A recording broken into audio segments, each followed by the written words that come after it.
single stone would be hewn from the mountain without the hands of a man and will roll down the hill and strike the feet of iron and clay. Remember that?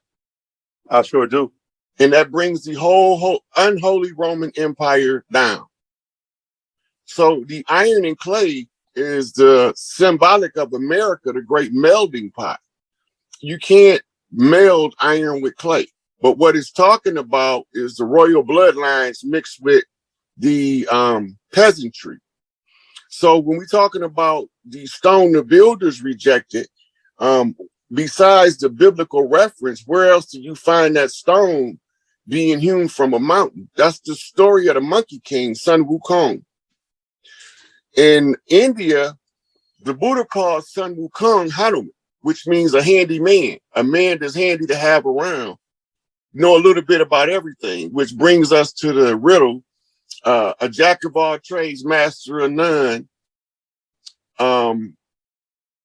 is still better than a master of one. So it's saying that the handyman know a little bit of something about a little bit of everything. And then he's going to put it all together so you can see the big picture. So this is what the blue stone is. It's the blue house, the blue lodge. It's the one being trained. And this would bring an end to all of those other nefarious ventures that the lesser beings was using to try to conquer the so-called gods. Right. Right. So they put all of these councils and committees together so that they can use multiple individuals' brain power to usurp us. The problem is that ain't gonna work. Oh, wow. So another question that one of the other sisters had is the knowledge of non-ether is very complicated. Could you give it to them in a more simplistic way? Like what non-ether is, how it works, and how it personified itself as flesh and blood beings in the form of our race, dark-skinned, woolly-haired people? Okay, so when we talk about the non-ether being, look at it like the body. The earth is a living organism, and the non-ether beings is the antibodies. The energy that produces the non-ether being is pure source energy. If it produced more than one of them, it produced what we call the gods, plural.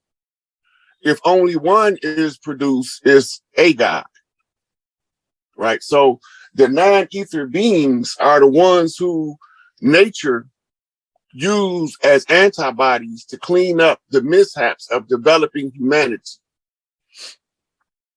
So when we say non-ether, you're talking about the highest spiritual expression, and it comes across as the salt of the earth in the music and the art and varying forms of entertainment.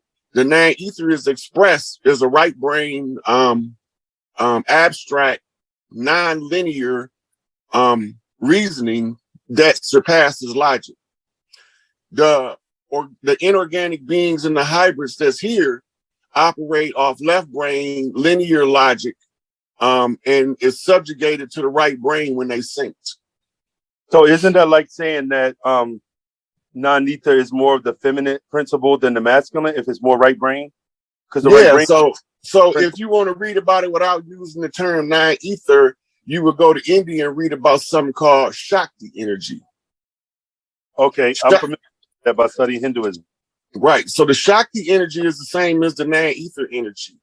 If you were Egyptologist, you would read about it as Sekhmet energy. Okay, Sekhmet means power, and it's the feminine of Sekhem. And the man who is privy to carry the Sekhmet energy is normally going to be volatile if he don't have his self-control developed, what we call he haven't become a master yet. He haven't mastered his lower nature. Okay, so expound on that a little bit. Like, because what you just said was that the man who carries the Sekhmet, which is the feminine energy, but don't really carry the, or I should say he's not really in tune with the Sekhem, the masculine energy. He said he'll self-destruct. Right. He becomes tyrannical by nature. It's just natural for him to do it. It's just like giving a baby a nuclear briefcase wide open and don't never tell him he's gonna end the world if he push the button. And you know what the baby gonna do? Slap all the buttons. He sure is. So that's all he gonna. That's all it is. When you feel that power, if he haven't conquered his ego, his lower nature, then he becomes subjective to tyrannical use of that higher energy, because one, it's going to drive him to destroy because the system is out of order. But if he haven't conquered his lower nature, he will never know what part of the system to fix. So he just tear everything up. Oh yeah, he out of order. He definitely out of order. So we call them, when you look in the human arena in history, we call them despots. We call them tyrannical leaders, psychopathic leaders, rogue kings, stuff like that is in the history when they get that energy and haven't conquered that lower nature. And so what is we still talking nine ether, we just using it in different schools of thought. In Egypt, Sekhmet, and India is Shakti, right? And the Shakti is activated by the Kriya, which is the fire of the root chakra, right? And it carries all the way up to the crown. Okay, so they say in the Kabbalah is from Malkuth to Kephra. In the Kabbalah, the same energy is called the Ein Sof. Right, I know about that. I studied the Kabbalah extensively. Right, and so it's the same energy. Okay, so let's go here with it. In the Holy Tablets, the Master Teacher taught us that non-ether was conscious awareness and conscious moral judgment gases. Can you explain the difference in how that's actually perceived? Yeah. So as you purify your ego to receive your higher consciousness, right? You got to remember, pure chaos is melanin. Melanin is sentient on its own. It don't need nobody to be sentient.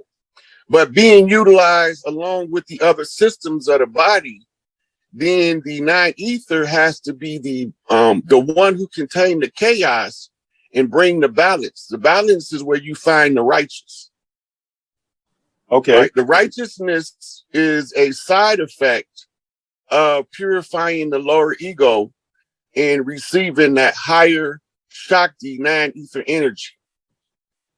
So basically, are you saying that non-ether would be a higher form of intelligence that allows us to be able to discipline ourselves in the spiritual realm and the physical realm to be able to be in harmony with both sides? Well, I would more look at it like once you gain the discipline, you gain access to use non-ether energy in real time. Lacking the discipline and the self-control, then you just a sock-o-mile monkey band, bouncing around, never knowing what you're doing.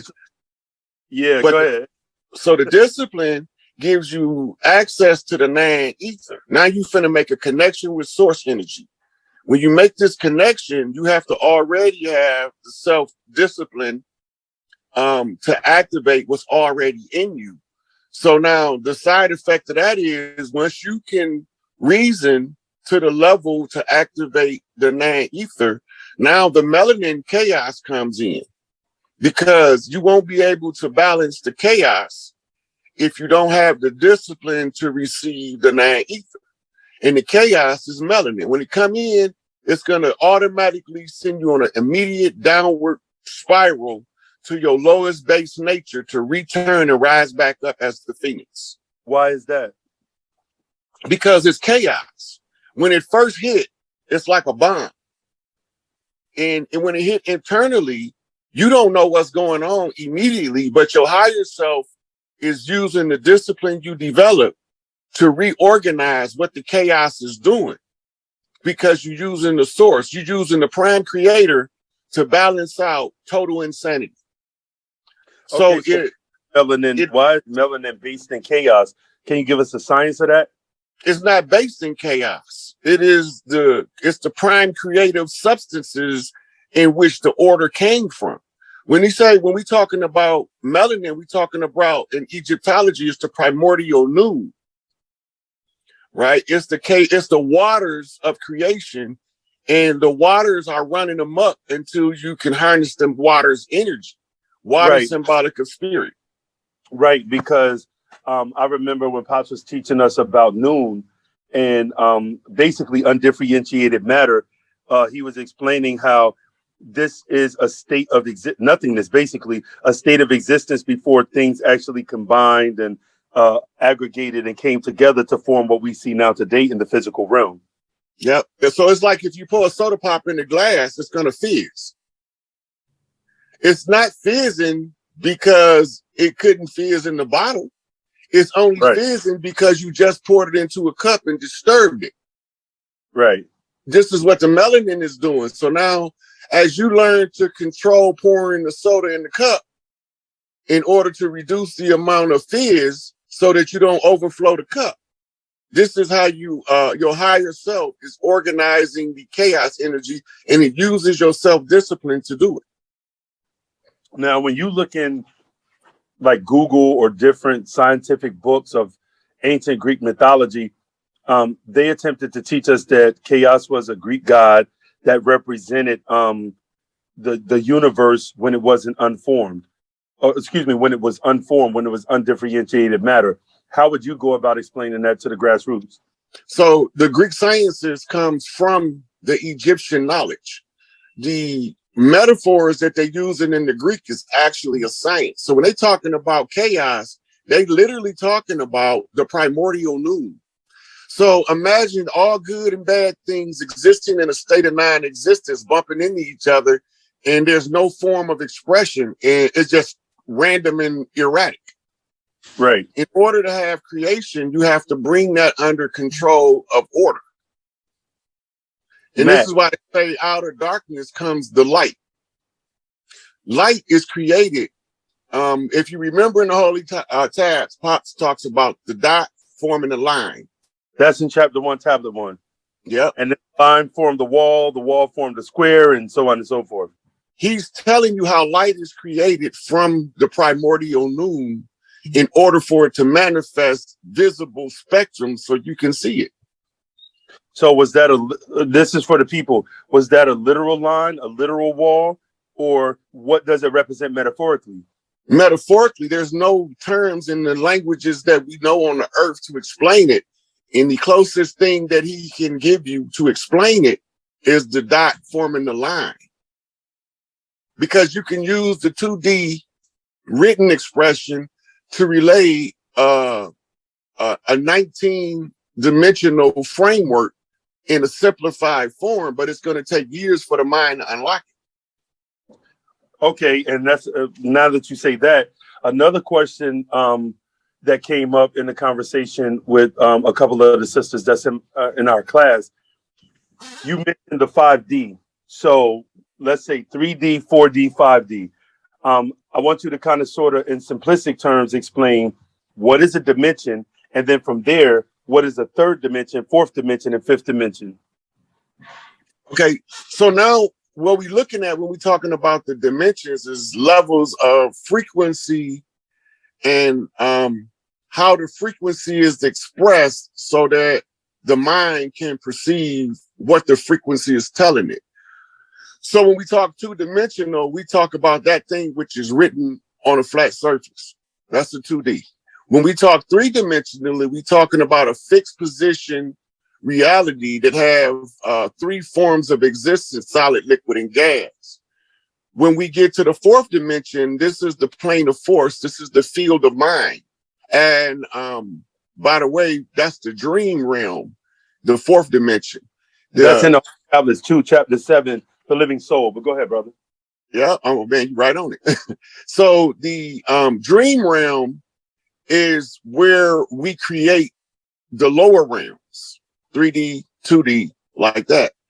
The dimensions is described in 3D as like different light rays. Like the light take on the spectrum and we can only see a small portion of it. Right. So the portion that's above our perception would be higher dimension, and those which is lower from lower perception is what we would call lower dimensions. The 3D is where all of the upper dimensions is expressed in the physical realm. This is the best way to describe 3D is 3D fixed position reality, having a God particle as a stabilizing link. So when they discovered the Higgs boson in 2012, that was discovering the wall that the line created, because it's all condensed light rays. Everything that we think we see as a physical object on a molecular level is nothing that we think it is. Right. That's why Right. they say the physical world is an illusion. Yeah. So when you study epigenetics, you realize that wherever we are in truth, we not really here. We projected here in consciousness. So the easiest way to explain our collective unconscious, where we all linked, is like a big bag of water, and you dropped it on a pin cushion. Every little stream of water that comes out of that is one of us, but the source bag is Prime Creator. Got you. So go ahead. We call it a mastermind, like Napoleon Hill Mastermind Group. And the Law of Success explains it perfect, where it can be used. So the whole world of thinking people forms a egregore, which is a thought form. The egregore then takes on its own life separate from those who created it.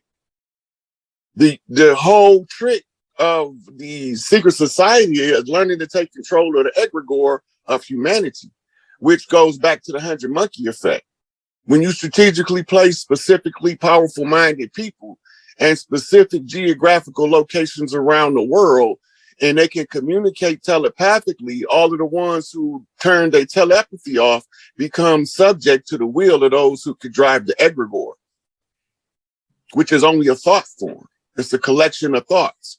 So to hack into it, you build up a belief system. What happens when you build up a belief system is you create a thought form with its own subsection in the egregore at large. So it's like creating a little cell of believers over here and over there. That's why religion is there.